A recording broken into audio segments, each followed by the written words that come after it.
Now I feel pressure to give like a really good answer. No, Um, there's no pressure to give a really good answer. You've um, given great answers all day. You can do one mediocre. okay, thanks. My name is Lorne Michaels. I'm the producer and creator of Saturday Night. We're excited because there's never been a television show like this. Okay, but what kind of show is it, Lauren? Do you even know what the show is? Did anyone ask Edison what a light bulb was before he harnessed electricity? Who are you in the metaphor? Hi, I am Nikki with Regal Theaters. It is so nice to meet all of you. You Hi. too. Hi, Nikki. Nice to meet you. Why should fans of Saturday Night Live see this movie in theaters and maybe not on their couch at 11:30 p.m. at night? I just like going to the movies Yeah. for everything. For everything. You get a little popcorn, a little You- soda. Oh yeah, a little treat yourself. You get locked in. You're not looking at your phone. You're not like you can't pause it. Yeah, you big know. chair, huge chair. You're influenced by like the Laughter. particular crowd that you're with. Yes, Yeah, yes. it's so fun. Yeah.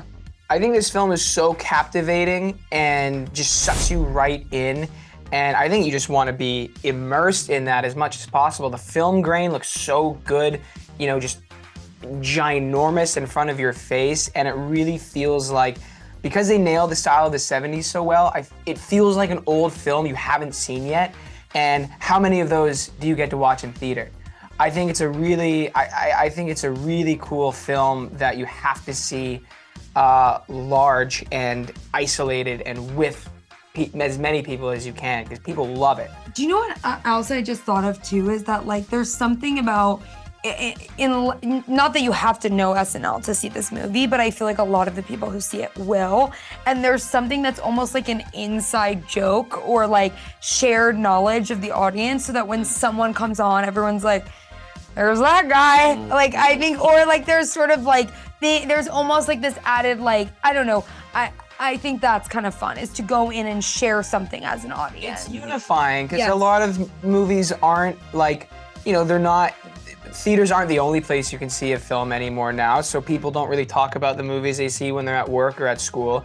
And it's unifying because everyone's connected to Saturday Night Live and everyone's having fun, and I think it builds a really strong sense of community when you're watching this movie. All of you are playing icons. How did you go about getting into character, starting with Gabriel? Well, it's funny, I got cast like in June 2023, and I was so ready to go, and then the 2 union strikes happened, and so then we had like a year until we could film, but I had a long time to just sit with it and read a lot of books and research and talk to Jason about it and really work with him to find the tone.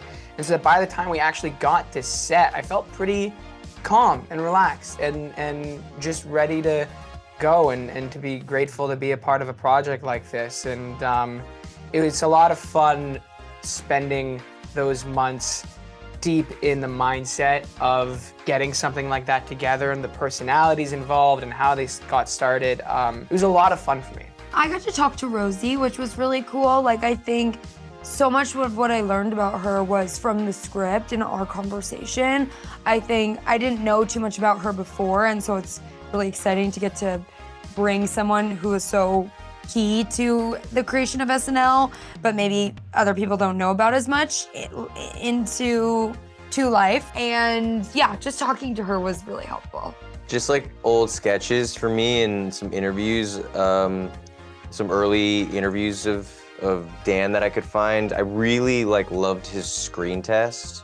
That was sort of like dropped in the reference material, even just like for the audition tape to send in. And I remember just becoming like really fascinated by he's like lightning quick in his screen test, and I sort of took on a whole new like kind of fascination with him from that. And he was so young, and yeah, so those kind of things. And then just really hearing a lot of stories from Jason, who like grew up around him a lot, really helped inform me too. And yeah, and then just like talking to myself on my little phone and recording it, you know, and that was it.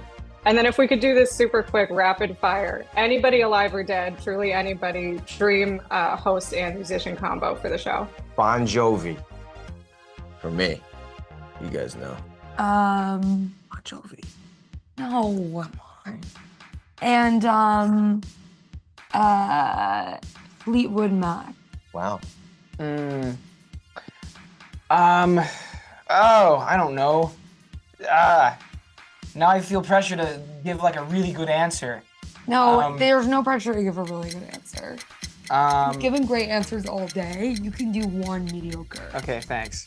I would love to see Rachel and John Batiste on the show. I think that would be a great show. Just have to make it to air. Live from New York,